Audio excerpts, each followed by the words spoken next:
नमस्कार दोस्तों, प्रस्तुत करती हूँ गोदान भाग 19। मिर्जा खुर्शीद का खाता क्लब भी है, कचहरी भी, अखाड़ा भी। दिन भर जमघट लगा रहता है। मोहल्ले में अखाड़े के लिए कहीं जगह नहीं मिलती थी। मिर्जा ने एक छप्पर डलवाकर अखाड़ा बनवा दिया है। वहां नित्य 150 लकड़ी आज जुटते हैं। मिर्जा जी भी उनके साथ जोड़ करते हैं। मोहल्ले की पंचायतें भी यहीं होती हैं। मियाँ बीबी और सास बहू और भाई भाई के झगड़े टंटे यहीं छुड़ाए जाते हैं। मोहल्ले के सामाजिक जीवन का यही केंद्र है, और राजनैतिक आंदोलन का भी। आए दिन सभाएं होती रहते हैं। यही स्वयं सेवक टिकते हैं। यहीं उनके प्रोग्राम बनते हैं। यहीं से नगर का राजनीतिक संचालन होता है। पिछले जलसे में मालती नगर कांग्रेस कमेटी की सभा नेत्री चुन ली गई थी। तब से इस स्थान की रौनक और भी बढ़ गई है। गोबर को यहाँ रहते साल भर हो गया। अब वह सीधा साधा ग्रामीण युवक नहीं है। उसने बहुत कुछ दुनिया देख ली और संसार का रंग ढंग भी कुछ कुछ समझने लगा है। मूल में वह अब भी देहाती है। पैसे को दांत से पकड़ता है, स्वार्थ को कभी नहीं छोड़ता और परिश्रम से जी नहीं चुराता, ना कभी हिम्मत हारता है। लेकिन शहर की हवा उसे भी लग गई है। उसने पहले महीने तो केवल मजदूरी की और आधे पेट खाकर थोड़े से रुपए बचा लिए। फिर वह कचालू और मटर और दही बड़े के खोचे खाने लगा। इधर ज्यादा लाभ देखा तो नौकरी छोड़ दी। गर्मियों में शरबत और बर्फ की दुकान भी खोल ली। लेन देन में खरा था, इसलिए उसकी साख जम गई। जाड़े आए तो उसने शरबत की दुकान उठा दी और चाय पिलाने लगा। अब उसकी रोजाना आमदनी 2.5-3 रुपए से कम नहीं। उसने अंग्रेजी फैशन से में बाल कटवा लिए हैं।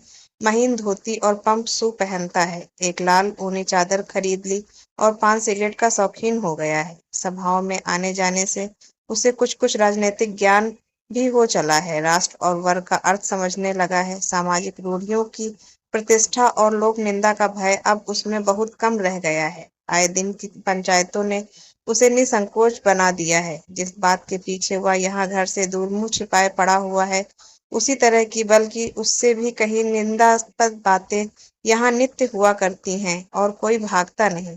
फिर वही क्यों इतना डरे और मुंह चुराए।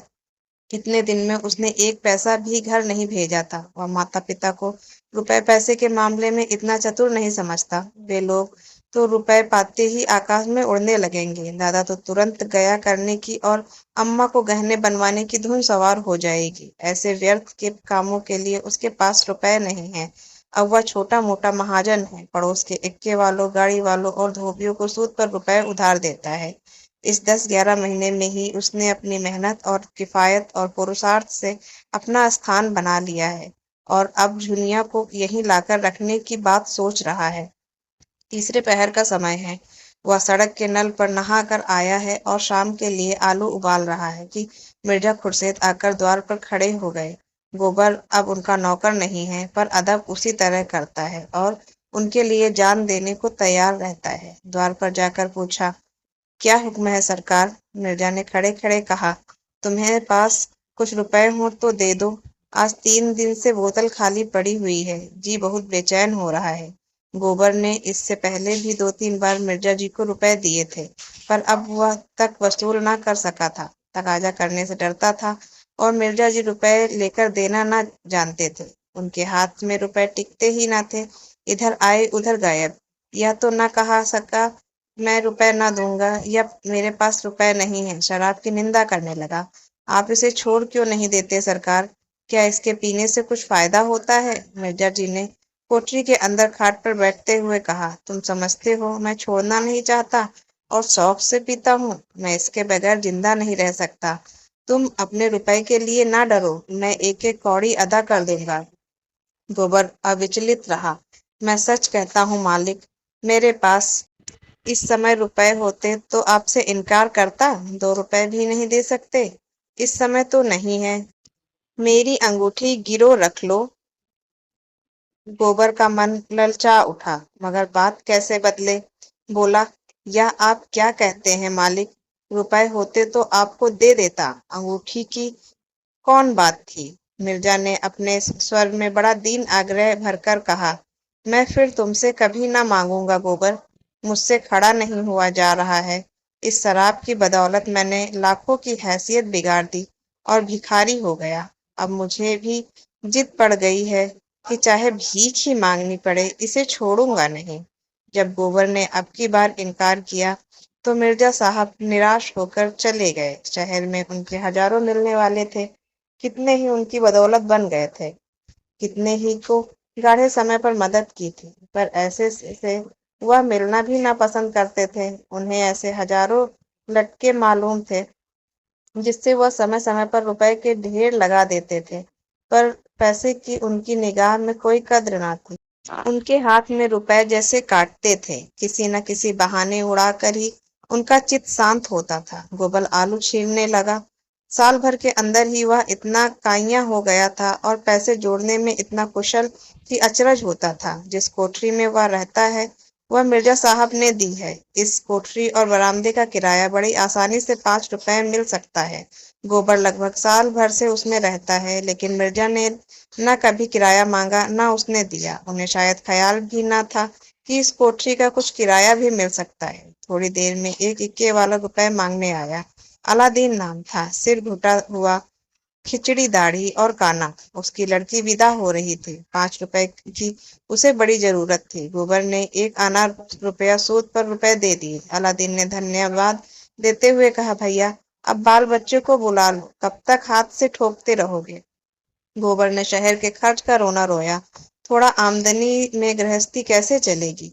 अलादीन बीड़ी जलाते हुए बोला, खर्च अल्लाह देगा भैया, सोचो कितना आराम मिलेगा। मैं तो कहता हूँ जितना तुम अकेले खर्च करते हो उसी में गृहस्थी चल जाएगी। औरत के हाथ में बड़ी बरकत होती है। खुदा कसम, जब मैं अकेले यहाँ रहता था तो चाहे कितना ही कमाऊं, खा पी कर सब बराबर। बीड़ी तंबाकू को भी पैसे न रहता।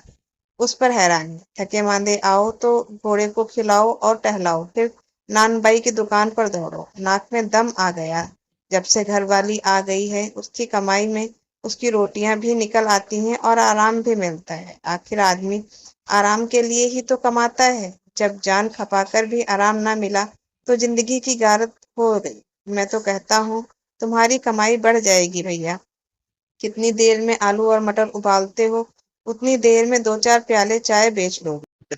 अब चाय बरहो मास चलती है। रात को लेटोगे तो घरवाली पैर दबाएगी, सारी थकान मिट जाएगी। यह बात गोबर के मन में बैठ गई।